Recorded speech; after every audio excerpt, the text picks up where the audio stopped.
Bijapur road परिसरातून आलिशान कारमधून कथित गोमांसाची वाहतूक होत असल्याची माहिती मिळाल्यानंतर पोलीस आणि गोरक्षकांच्या संयुक्त कारवाईत मोठ्या प्रमाणात मांस जप्त करण्यात आलं।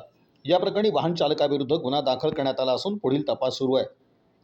मिळालेल्या माहितीनुसार 20 जून रोजी MH03 AM 0346 क्रमांकाच्या फोर्ड इंडिवर कारमधून गोमांसाची वाहतूक होत असल्याची माहिती गोरक्षकांना मिळाली होती। त्यानंतर पोलिसांना याबाबत माहिती देण्यात आली। विजापूर नाका पोलिसांच्या मार्गदर्शनाखाली गोरक्षकांनी संबंधित वाहनाचा शोध घेत सापळा रचला। सोरेगाव परिसरात वाहन आढळल्यानंतर त्याचा पाठलाग करण्यात आला। अखेर सैफुल परिसरात पोलीस आणि गोरक्षकांच्या मदतीने वाहन ताब्यात घेण्यात आलं। वाहनाची तपासणी केली असता त्यामध्ये विविध पोत्यांमध्ये जनावरांचे अवयव, चरबी, शिंग, कातडी तसंच डिकीत मोठ्या प्रमाणात मांस आढळून आल्याचा दावा करण्यात आला आहे। या कारवाई दरम्यान सुमारे 1 टन मांस जप्त करण्यात आल्याची माहिती संबंधितांकडून देण्यात आली। पोलिसांनी वाहन जप्त करून चालक फैजान मुन्शी आणि अरबाज शेख याच्या विरुद्ध प्राणी संरक्षण कायद्यानुसार गुन्हा दाखल केला आहे।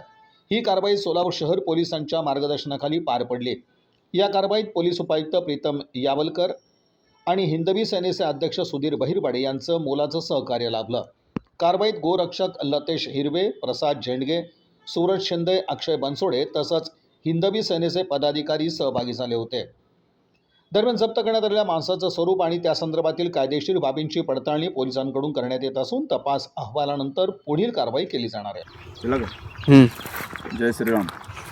आज सोलापुरात विजापूर नाका पोलीस स्टेशन अंडरमध्ये आम्हाला खबर मिळाली होती की गोमांस कापून एक गाडी येणार आहे। त्यानुसार आम्ही पोलिसाच्या मदतीने गाडी पकडली आहे।